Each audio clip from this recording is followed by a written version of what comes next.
Hey everyone, it's Bob Pulver. Welcome back to Elevate Your AIQ. Today I'm joined by Kristi Broom, co-founder of Rising Tide Cooperative, an AI transformation consultancy. Kristi is a lifelong learner and innovator who spent her career at the intersection of operations, HR, learning and development, innovation, and technology. From building learning platforms in the early days of EdTech to leading large-scale transformations inside complex service organizations, Kristi brings a rare blend of curiosity, adaptability, and strategic insight.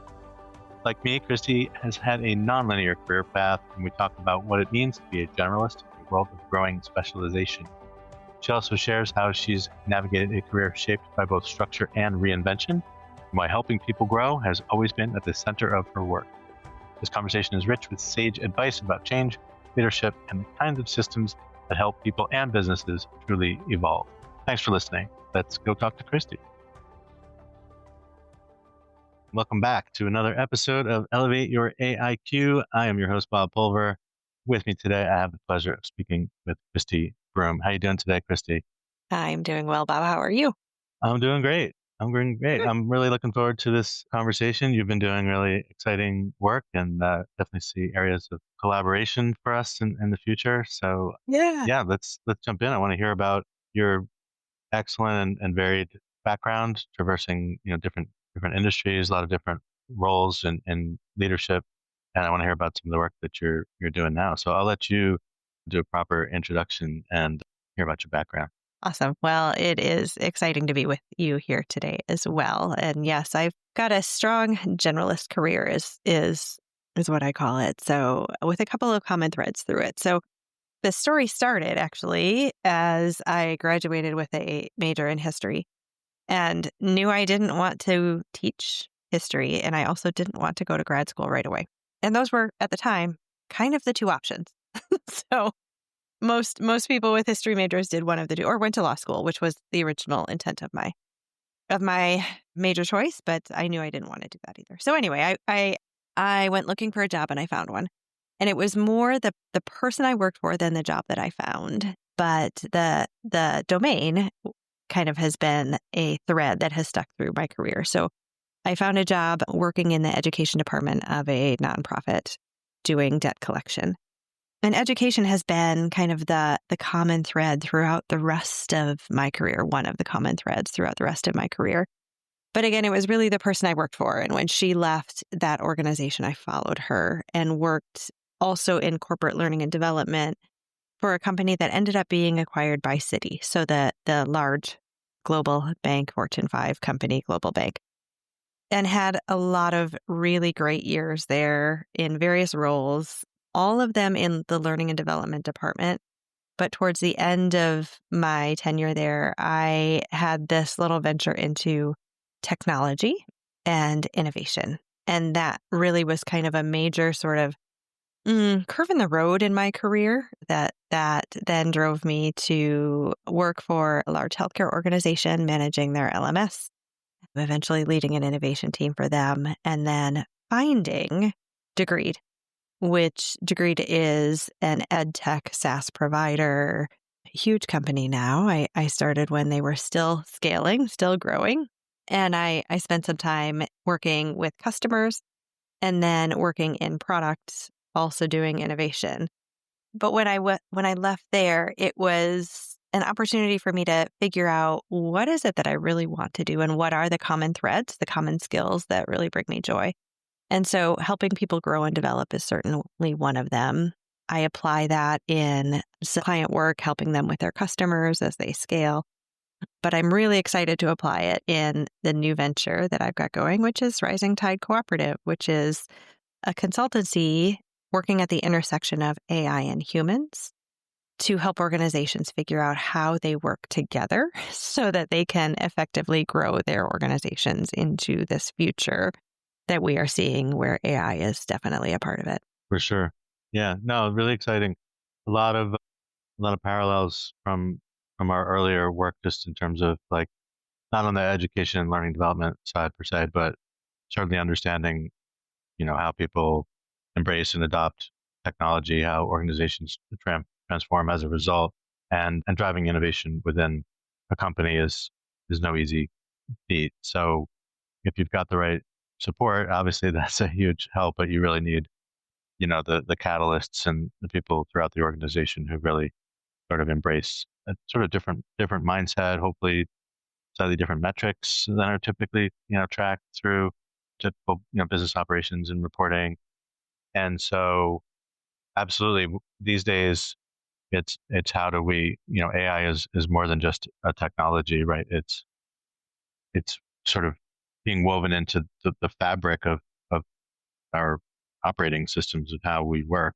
And I think some of the work that I know you've done in the past we'll dive into in terms of skills. Like what does this mean? Like even if we thought we knew what skills we were in demand and we wanted to acquire, even if those skills are still the right skills, which I would call into question just at a high level, but how do we acquire them, and what else is missing these days, right? So we'll definitely dive into that. So tell me a little bit more about Rising Tide and how you guys are approaching the market, who you're approaching, and the kind of challenges that you're hoping to address. Yeah. So we, again, are a consultancy, and we talk about transformation. And so because, as my co-founder, Karine Pagano, and I look back at our careers and, decades worth of transformations, there have been certainly some big ones that have forced organizations to rethink how they work. So most recently, COVID, when when organizations had to figure out how to work from home or how to staff differently when we were in those early days of lockdown. I think that was probably the most recent similar transformation to what we're experiencing today, or what organizations are starting to realize that they will experience today with AI. So, completely rethinking how work gets done.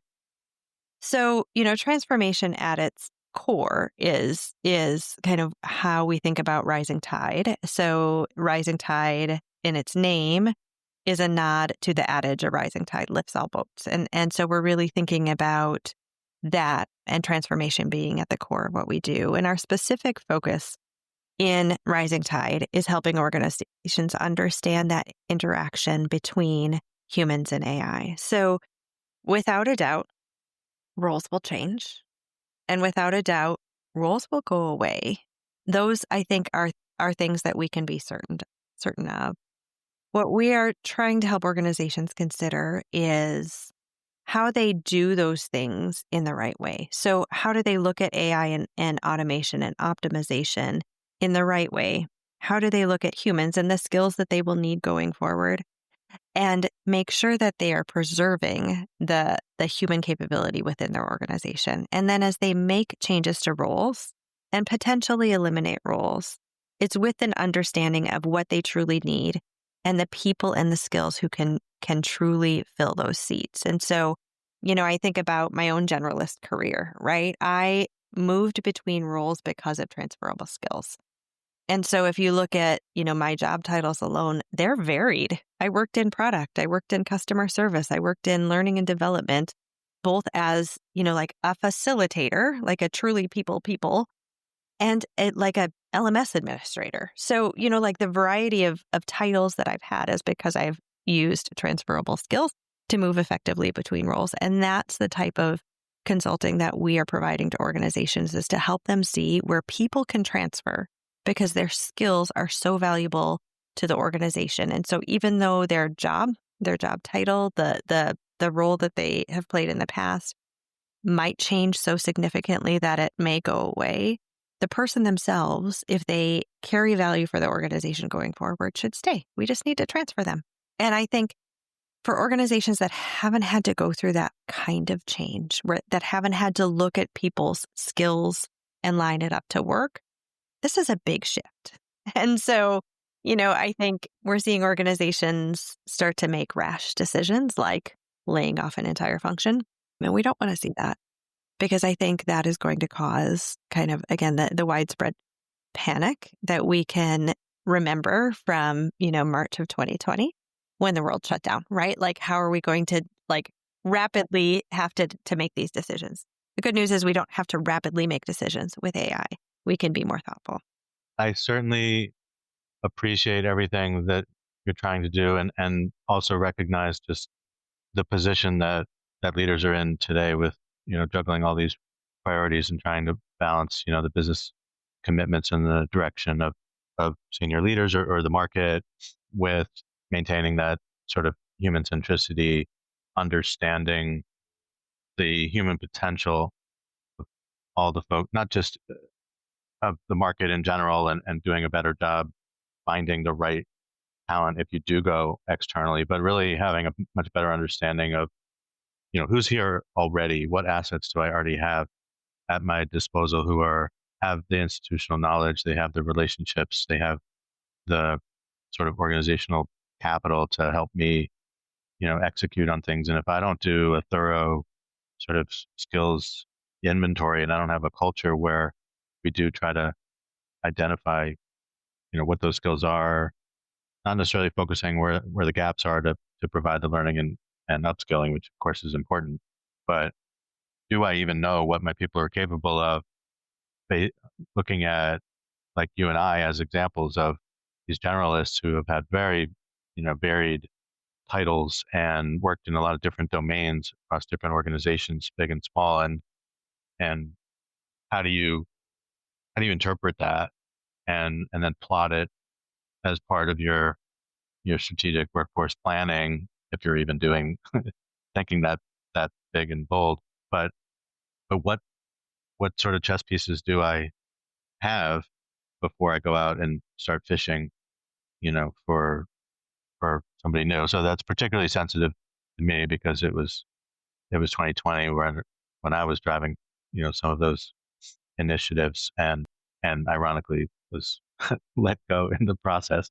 So so I'm definitely, sensitive to those things, and then just, talent in general, where people are, overlooked for a variety of reasons and a variety of circumstances, and some of that I hope that technology can be brought to bear to resolve. But the the impetus has got to be there. People have got to recognize that and realize the business value and the ROI of, you know poking and prodding and bringing people along on that journey. And then we add the complexity of human motivation on top of that, right? So my skills and my skills being matched to work is an organizational view of how we manage this.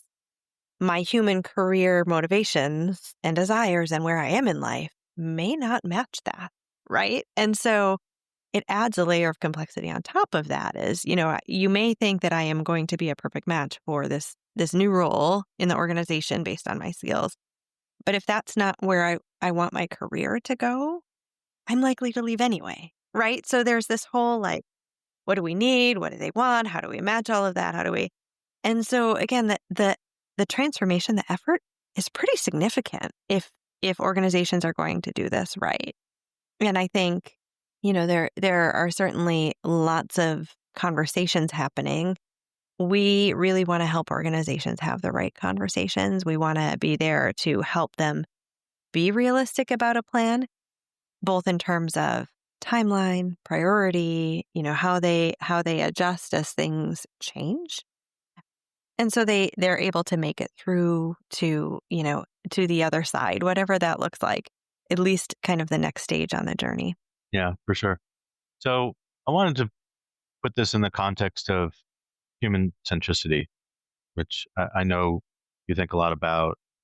How do you think about that as a sort of ethos of an organization? Or I guess maybe I'll just leave it open ended. Like, how do you think about human centricity and what it means to be a human centric organization? It's such a great question because that is another of the common threads for all of the roles that I've had and all the titles is people, right? I love helping people. And so, I think as I think about Rising Tide, we very much have a people first approach in our own business. And it is one that we will carry forward into other businesses as well. I was having a conversation last night about AI and the potential, AI working alongside humans, AI potentially replacing humans, and what that does to an organization's culture. And we were talking about this very topic, right? Like thinking about your organization's values and where do humans rank. And I think there are and will be organizations where they're not, humans are not at the top. And that is a business decision. And I don't that does not align with my values, but I understand that some businesses make that decision. So I don't want to judge it.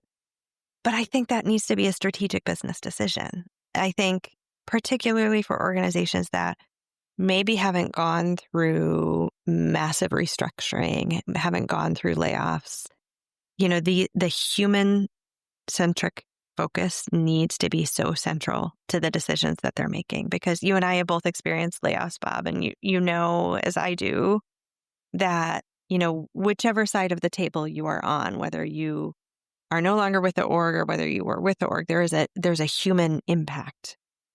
And I think as organizations go through this change where jobs are changed and eliminated and different, there is a human impact there as well. And so, again, I think it's one of the first questions that organizations need to answer for themselves is what is the value placed on that human impact? And what, is if 100% is purely human centric and 0% is not at all, where are they on that spectrum? And then making sure that, that is their guide as they're making decisions. Again, I'm pretty close to 100%, so I certainly have a viewpoint on this. But, I respect that organizations may place themselves at a different point on the spectrum. Yeah, I think that the ones who are near zero are very concerning, because you're obviously putting, profit over people and or profitability. And I just think that's not going to help you. It's easy to say, oh, well, you're going to have a branding, problem, or, people still need to be involved in some level. And if you don't respect, the commitment that they make, or the oversight that they provide over some of the technology, being, the human in the loop, or the human that provides, oversight. Because as you mentioned before, there's a lot of roles that are going to go away, but there's a lot of new ones that are going to crop up too. And some of those are, sort of the, the overseers of a lot of this technology. I mean, it's not easy to create a multi-agent, agentic, workflow that operates, ethically with the right oversight and the right controls. It's not going to be done completely autonomously. I mean, it's almost dystopian kind of to think about some of those models, but we've seen a lot of news stories already where people have sort of backtracked, on that a little bit. But I still think that you've got to understand, sort of like going back to some of the design thinking exercises and experience, journey mapping and things like that, where you say, well, let's map the experiences of these different, humans. I mean, we can look at it as from a customer perspective or a candidate perspective, and we can look at it from, the particular role that's involved in, managing this workflow, or who's ultimately responsible or whatever. But I think there's always aspects where you want to say, this requires human judgment. There's some ethics involved. There's governance layers that are involved, and we can't shortchange, the, I guess, responsibility that we have to provide an ethical, framework where we're making fair decisions. And, no AI is going to provide that properly, I think.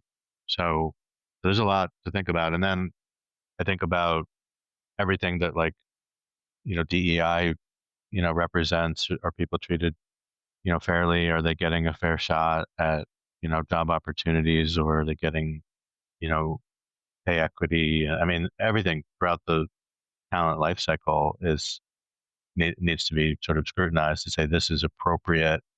This is part of your scoping and your strategy, is where is it appropriate to use AI and automation so that we don't go overboard, I guess. Yeah, I think about that too. I think about, and I don't know that I haven't seen anybody really figure this out of what is the magic mix between what AI can do undoubtedly faster than most of us can do as humans, right? So that's a benefit. But what is it that AI can do extremely well? And where are those points where humans are just more human, right? I read an article today about, that humans aren't monotone, aren't, like always attached to the facts. Optimize your business with a Workforce AI Edge powered by Vizier. Make smarter decisions and achieve better outcomes with real-time AI insights delivered to every people leader. Explore more at visier.com. And AI is, again, at extremes. And so, how boring life would be if AI is doing all of these human-like behaviors, but also how risky it kind of is, right? I think about kind of I don't know, the robotic factory, model. And so I do think nobody has really figured that out yet, but there's a risk as we kind of figure out the journey. And then to your point, it's really hard right now. And maybe always will be really hard to get a bunch of AI agents trained to do the things as well as humans can do it. So can they do it faster? Sure. But it's hard to get them there. And then we think about processing power and cost of processing and cost of maintenance and cost of governance. The risk is there as well. So yeah, when you balance all of those things out of, do I want to make it faster? Sure. Am I willing to put in the effort to make it fast and good and secure and reliable? Maybe. But that's not going to be quick, right? So yeah, a lot of factors at play. Yeah, and I want people to be realistic about what, where this is applied.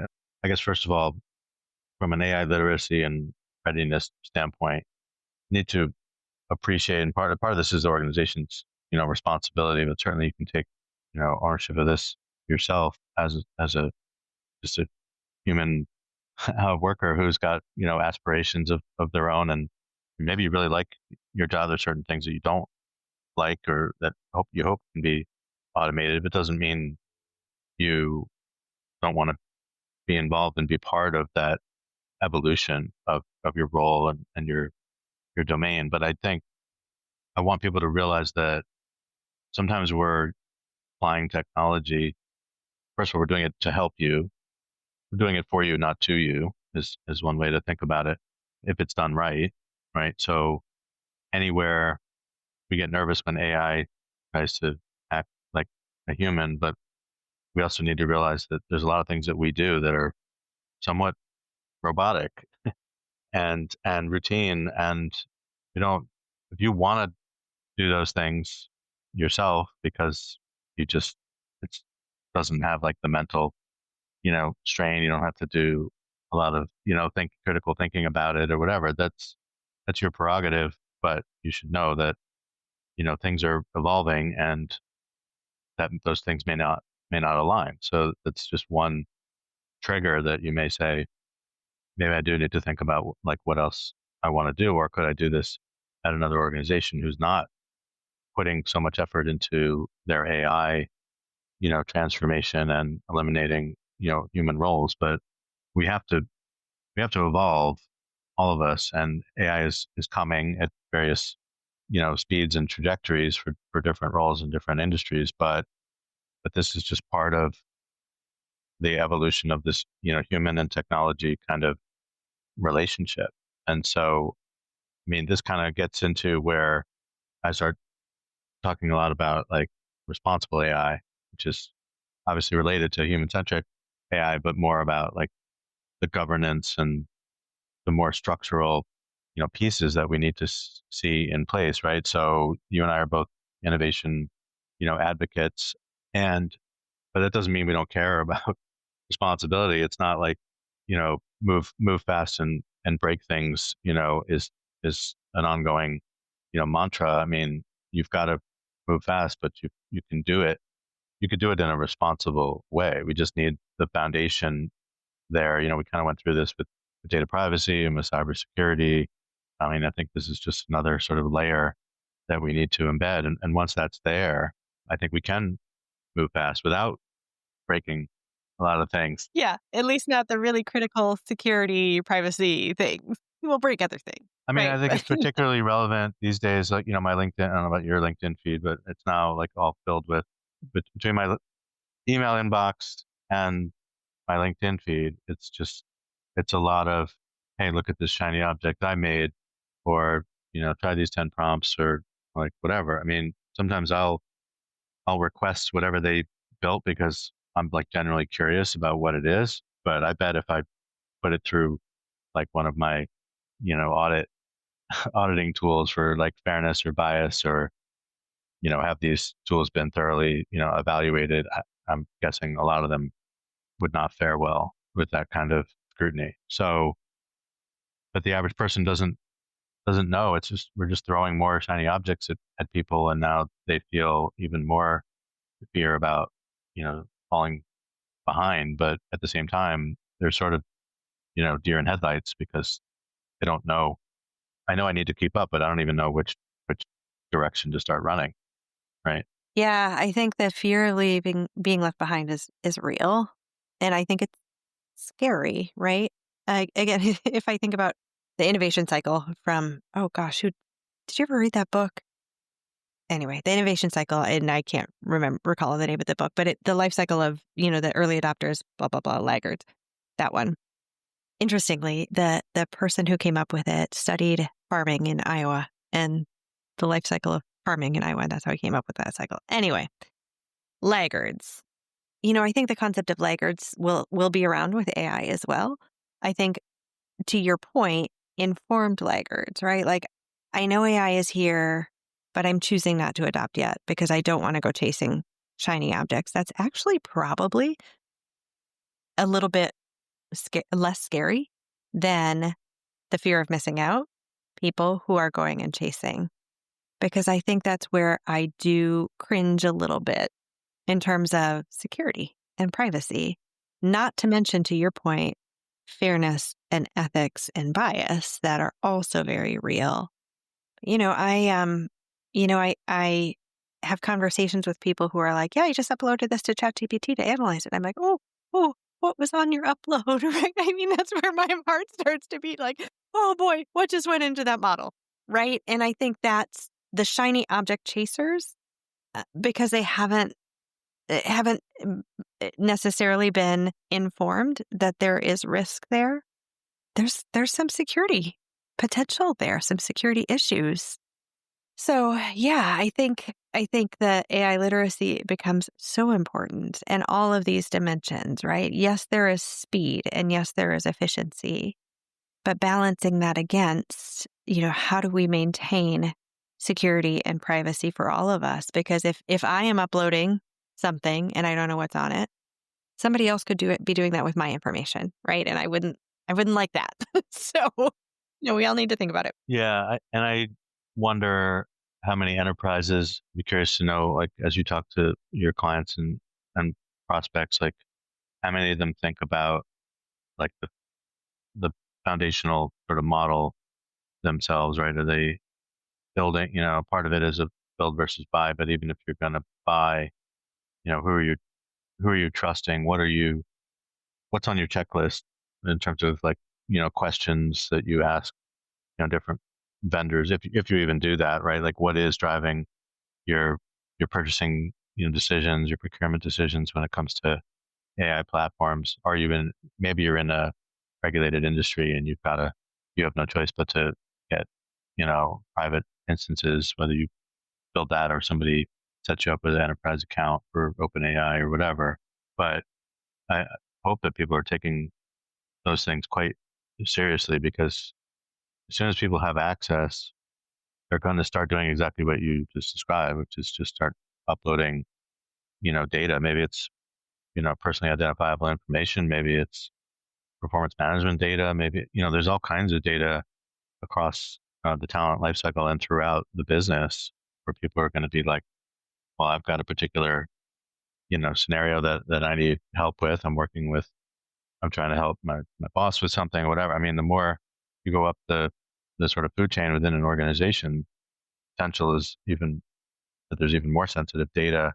Either the sensitivity is higher, or if it's in HR, obviously you've got almost everything is sensitive to a degree, and then just the scope of the data that you might be hoping that AI can help you with, that just creates this that greater risk. So I think foundationally, when I talk to companies, I talk about AI literacy and readiness, and how are you preparing people? How are you communicating why you're making these changes, right? So just tying this back to, transformation, I feel like if you don't get those things right, I mean, this all goes back to people, right? Technology is part of it, but you're trying to drive behavior change while, quelling, sort of dissent around what am I just training? Is this the latest sort of routine where you ask me to,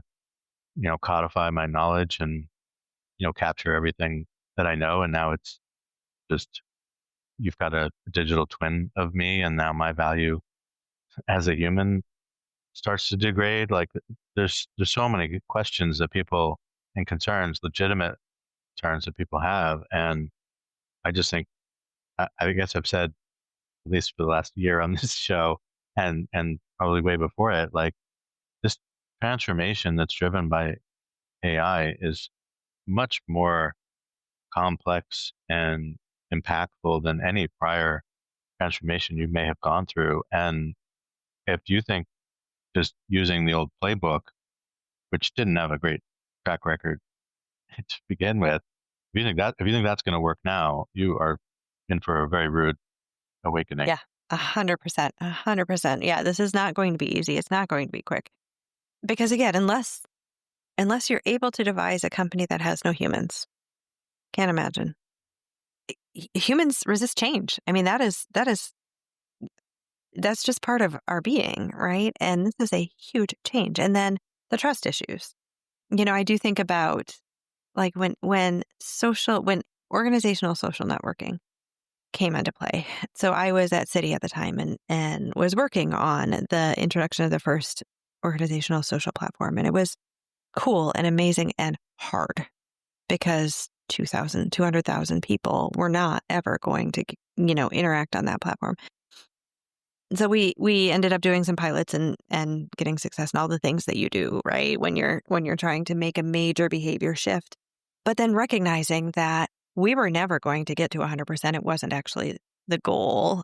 Gosh, I wish I had these references for these amazing researchers who created these models. I'm going to name another model, and I don't know who created it, but it's the 90-10, 99-1. So 90% of people that are on a social platform, this is probably still true today, are lurkers, right? They read, they get value, they move on.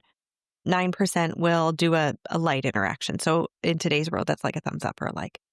And then 1% will be the content creators or commenters. So again, I don't think the ratio has probably changed much. That data point is at least a decade old, probably 15 years old now. But I don't think the ratios have changed much. So if we think about that and apply it to AI, right? We're going to have a lot of people who are going to a very small number of people who will create agents, who will adopt, who will find out the right way that AI will improve their job. That's the 1%. We will have 9% who will probably, I don't know, do some light prompts. Maybe, they are the people who are treating AI like a enhanced Google. But 90% of the people are going to not necessarily ever adopt, right? Not necessarily ever interact. And that's a human behavior thing. And so back to your point of, how do organizations tackle this when humans are going to be resistant, when humans are not necessarily going to be jumping to go adopt AI? And if they do, they may not do it in the ways that organizations are going to realize the efficiency gains. And so, yes, the transformation playbook from the past is not going to work, because this is going to be hard. and it's going to be long and it's going to be arduous. That playbook from the past, again, I think there are probably organizations that have never adopted a kind of social knowledge sharing platform because they haven't needed to. And so they haven't even used that playbook. And now we're saying, how about we're going to leap forward in this new world that none of us, all of us are imagining through together. Yeah, there's definitely a big sort of disparity between those who are, sort of early adopters and they're playing with things, and the folks that are just waiting to see, exactly what happens. Now, some of them could be, uh, fast followers, and they'll let others be the guinea pigs and work out the kinks, right? At IBM, I was at IBM during the same time that you were doing that work at Citi, and we went through the same thing. We called it social business transformation. And so, yeah, we talked about, there were a lot of nudges, people trying to encourage others to share their knowledge, peer-to-peer, learning platforms and, forums and things like that. And for the most part, it probably followed the ratio that you're describing. And then I think one of the differences that I see with AI is because all of the software as a service vendors are embedding AI and new automation into their solutions. I guess I feel like people aren't necessarily going to have a choice, and they might be using it just as a natural evolution of the software that they're already using. So I guess I'm optimistic that if those vendors have been responsible and they add features that aren't just, useful, but are, practical, and they help to truly like augment someone's work, they'll just sort of, it won't be optional. It'll just be part of how, the workflow, operates now, whether they get comfortable. I think the other thing is, like, we've had some implementations that maybe didn't go so well. Like, if you're thinking about conversational AI in the same way that you thought of like a chatbot from, 8 years ago, those are two very, very different technologies. I understand why you would make that association, but it's just like, those were very sort of structured knowledge bases. You had to enter the right, keywords, or even click on the one of five options and to proceed. Otherwise, it was like, let me get you to a human. But today's conversational AI, I mean, it's literally built to enable you to say whatever you want to say, and then it has to sort of understand and sort of interpret that, and it's just a lot more capable. So some of it, I think, is, maybe this just goes back to what you would include in your AI literacy and readiness programming is let's talk about why this technology is different.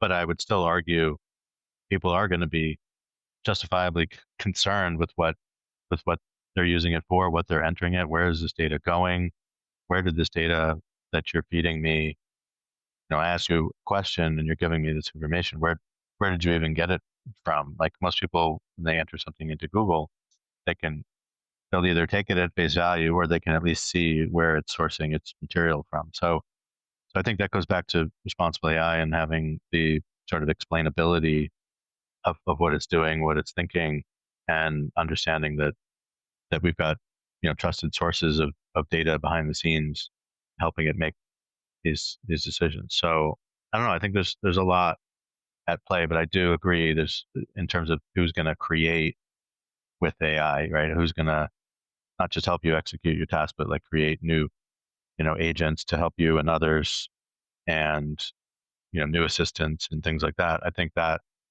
will be a much smaller, sliver of the population. And frankly, I think they should go through some extra training to be able to have that capability, right? Because otherwise you're going to have you're going to have internal, shiny objects that haven't been properly vetted. So I think that's where, IT needs to, step in and say, look, we can't just deputize anybody to create this without a certain, controls and certain degree of literacy.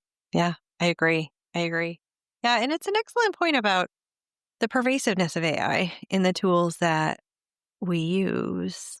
And so, yeah, kind of passive adoption of AI because it's just already there. I think about Google, and Gemini being kind of integrated and people may or may not realize that they're using AI when they do a Google search or when they ask Google a question, right?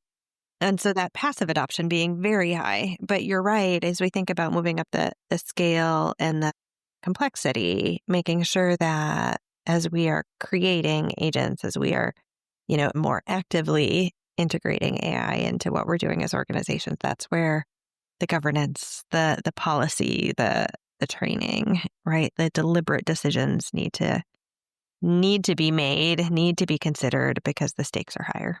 Yeah, I mean, even if I think about like some of these cases that we explored at NBC Universal around like IT service desk or HR service desk or whatever, it's going to be directed where they're going to expect 98% of questions to be handled by one of these AI agents, and obviously that needs to continue to be thoroughly tested and deployed. But like you're going to be put in a position where this is your starting point, right? You can call, but you might be waiting a while to talk to a human. So I think we've seen that in different organizations and different industries already, and I think I think it's going to be sort of, I don't want to say forced adoption, but certainly not necessarily voluntary adoption. It's like this is the path. This is now the new process, and this is step one. So it kind of forces you down that road. Hey, it's Libby DeLucian. If you're sick of business advice that sounds cute but doesn't actually move the needle forward, this one's for you. The Libby DeLucian podcast is where we go one layer deep. No gurus, no glitter, just straight up unfiltered talk about scaling a business, running a household, and holding on to your sanity in the middle of the chaos. If you're the bottleneck in your business or in your own life, I'll show you how to fix it. Simple, tactical, and one layer deep every time. Let's go. Visit libbyd.com and check out our podcast today. Kristi, one of the things I wanted to dig back into was skills. So when we think about the skills that we need to acquire, and maybe this feeds into what we were just talking about in terms of the people that are, laggards or, apprehensive about using the technology. For most jobs, when we think about like especially knowledge work, but certainly stretches into other areas, humans plus AI is sort of the future direction, and I don't think that train is slowing down.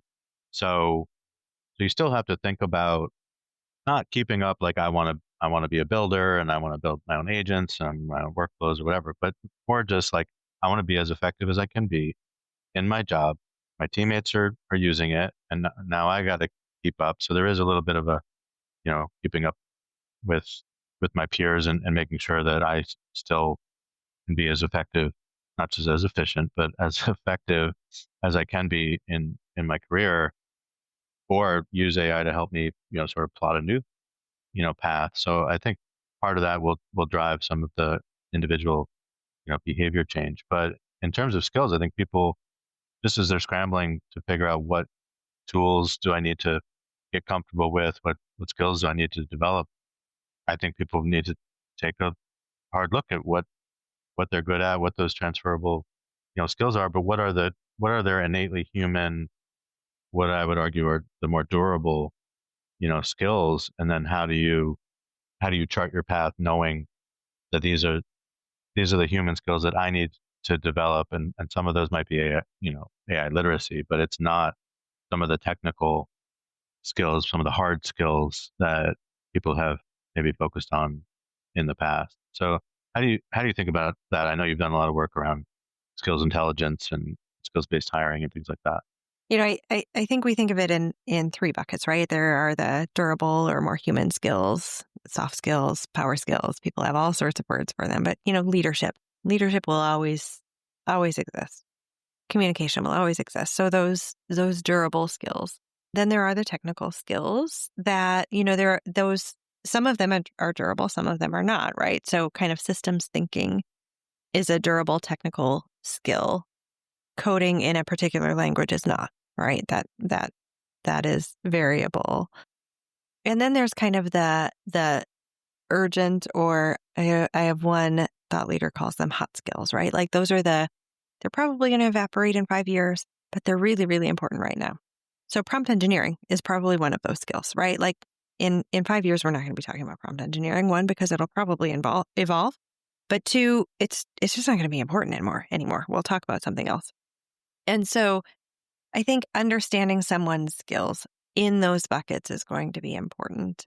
But, and I think as we think about maybe 10 years in the future, maybe it's going to be 5, but, kind of long range, when we've got the kind of human and AI integration kind of set, I think it's going to be those durable skills and probably those very transient skills that are going to emerge, right? So how do I maintain those skills that make me human and that differentiate me from what an AI bot can do, what AI can do? And then those really transient skills we're probably going to see those because it's whatever we need to understand and work within the evolution of the technology that exists at that time. And so what does that mean? I think it's important to, it's why we approach the work the way we do, is understanding what is the work that needs to be done and what can automate. And then who are the people in your organization? What are their skills? Who do you need to keep? How do you deploy them? And then what do you need to acquire? So as you reorganize the people within your organization, what skills do you not have that you need to go in your next hire and hire? Yeah. So that's hard work. It's hard work because, well, first of all, looking at someone's skills as skills is very hard, and understanding them in a, semi-valid way.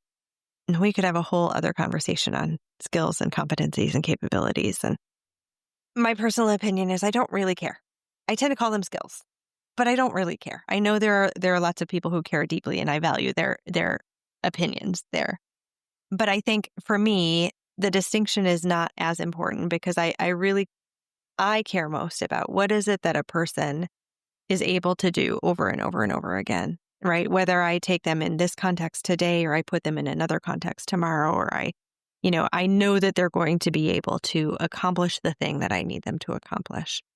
That to me is kind of the core reason why I would want to know someone's skills. So I know, Bob, if I said, go run an innovation lab, organization XYZ tomorrow, you'd be able to do it. And 5 years from now, if I said, nope, I really need you to build up an innovation lab and process for this nonprofit organization, you'd be able to do it, right? Because you have innovation at the core of who you are. So understanding that. And then again, matching those people to the work that needs to be done, I think is the challenge as we think about AI. Yeah, I think you're pointing to a lot of I would categorize it as agility, right? Can you pivot when the need arises, and what do you bring with you when you do that? And some of it is skills, some of it is your mindset, right? Like, do you have a mindset that you can adjust based on goals, on objectives, on where value can be created, and if you can make those. Not everyone can make those adjustments, right? I mean, we're seeing that all over the place right now, but I do think the people who will succeed through these disruptive changes are the people that can recognize that they need to make some of these.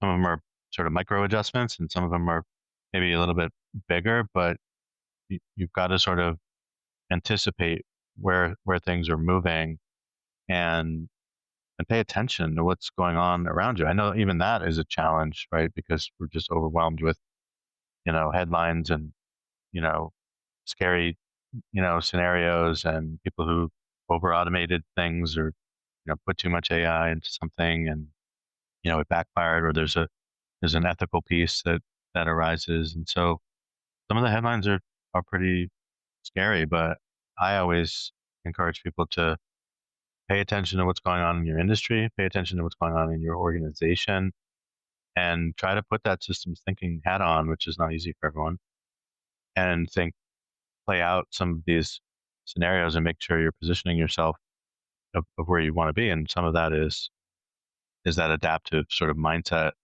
that, it's not like before. You're not necessarily going to just follow this, linear, path in your career, and you've got to be able to sort of ebb and flow as things changes, because you just can't. These things are a lot of things are just out of your control. So embrace what you can control and what you can try to anticipate, and I think you're gonna decrease your own anxiety through all this. But it's not easy for any of us. I mean, you and I pay attention to this day in and day out, and it's still a lot. So I empathize with people who have full-time jobs with metrics that may have nothing to do with AI adoption and some of the things that we're talking about here. But we've just got to carve out the time for our own professional development.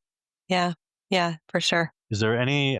I guess I'm curious, as you play around as an early adopter, are there any tools that are particularly interesting to you for good or bad? Anything scaring you or exciting you? Nothing scaring me yet. I will say, so this is probably for the beginners in the audience. And I don't know how many of them you have, Bob, but maybe a recommendation as beginner or as your audience goes out to their organization. For anyone who's scared, my 2 favorite tools for people to get started with, well, 2.5. I will say ChatGPT has come a long way, and so I still use ChatGPT daily. And it is my go-to for everyday tasks and questions. But my favorite sort of research tool is Perplexity. And the reason I love it is because it does reference. It does provide the references to the sources. And so knowing I can go check context, read the whole article, validate that, the thing that it's telling me is real. That has been a game changer. When I am in deep thinking mode, when I'm in deep research mode, I almost always start with Perplexity. Again, ChatGPT is getting better and certainly will respond with sources when asked. But I love Perplexity. The other favorite app that I love, and I think people should just try this, whether or not you need to build a website or a presentation. Gamma is my favorite app in the world. So gamma.app, gammaapp.com. Shoot. I am going to look this up while I'm on the call. Gamma.app. So gamma.app can make a PowerPoint presentation in minutes, from a draft document, from a concept. You can upload a presentation if you want. But what I will often do when I'm now building presentations is I will create a document, copy that into Gamma, and I have my slides in truly minutes. And then I know I'm going to need to adjust some of the visuals or, the look and feel, but I have made presentations in 20 minutes that would take me half a day or more in the past. So Gamma.app is my very favorite tool. And again, whether or not you need to create a presentation, you should just go try it, because it's just pretty cool how quickly it operates. So yeah. How about you, Bab? What are your favorite tools? I use ChatGPT quite a bit, and I've got some custom GPTs in there. So I do pay for the Plus account, and I did lock it down so nothing goes up to the mothership. And I do like Perplexity because I can see, even if it hallucinates, I can sort of validate that it's hallucinating. Like, it'll point me to something and maybe it misinterpreted what I was asking, or it pointed to something that just didn't make sense or whatever. But I always like to check that, especially if I'm asking it about something that I don't have the domain knowledge to tell right away whether it's truly hallucinating or not. And so, yeah, so I love that it provides the transparency to give you your sources. And I started playing around with Gemini because I do have a Google workspace for the company. And I said, well, I'm paying for all these other tools. I should probably just see what I'm already paying for. So I've been playing around with Gemini, and it's helping me sort of get oriented to connect some of the things, some of the different Google tools as well as connected to like HubSpot and some other things. So I'm trying to work on building my own workflows as well as my own agents. So I'm in the process of, I need to make a decision at this point with like make.com or N8N, which are like workflow automation kind of platforms, and some just easy interconnectedness between a lot of different tools, because I do bounce in and out of recording here in Riverside, and then I use read.ai for my AI note taker, and I've got Notion. There's some AI capabilities in Notion now, so I need to map out all of that and eliminate some of where I'm inserting myself, not in a human, deep thinking kind of way, just like literally, like I was talking about before, like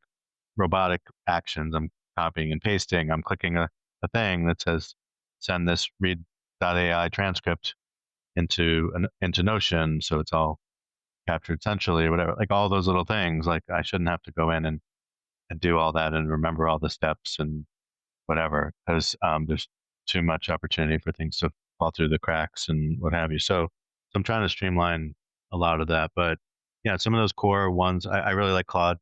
So a bunch of those, and then I'm using a few different AI tools to try to get like video clips and stuff from these larger, conversations. There's a bunch of tools that are available to do that. But at the same time, I have to recognize that that's a lot of tools, and a lot of those, not Claude and Perplexity, but a bunch of the other ones, like I'm paying subscriptions for. So now I need to do like an audit to say, like, how many of these tools do I really need? How many, what am I paying for all of these tools? And is there a better way to sort of, execute these workflows that are cheaper cost, but quality is everything, right? And so it's got to be really buttoned up, and that kind of goes back to some of the things we talked about before with, responsible solutions that have been built. They're responsible by design, as opposed to some of these,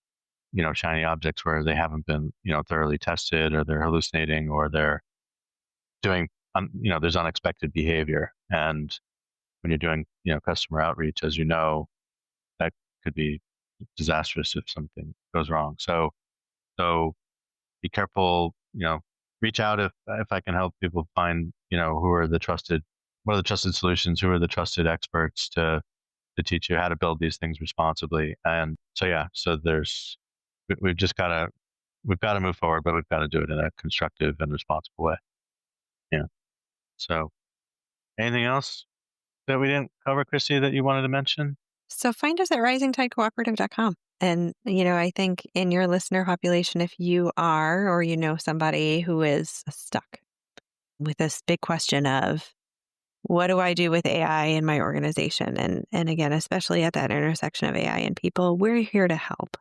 Again, having been through a number of big transformations ourselves, and understanding kind of the skills that are needed and how we kind of identify and validate and discern those. And then enough knowledge of the tools to be able to understand where automation can help. We're here to help organizations really map out their big plan, and then understand the practices they'll need to put in place to evolve with it as the technology evolves, as the world evolves, as we learn more and more. And that's the innovation background that we bring to the table as well. So yeah, we are happy to help for any organizations who are struggling with, how do I get started? How do I get unstuck? I don't know what to do. We're here. Excellent. Yeah, there should be a lot of people that fit that description, I would say. Excellent. Yeah, I will definitely include a link to your profile and link to your website in the show notes. So awesome. Well, Kristi, thank you so much for joining me. This has been an excellent conversation as always. And best of luck to you guys. Thank you. And likewise, it's been my pleasure. All right. Well, thank you everyone for listening, and we will see you next time.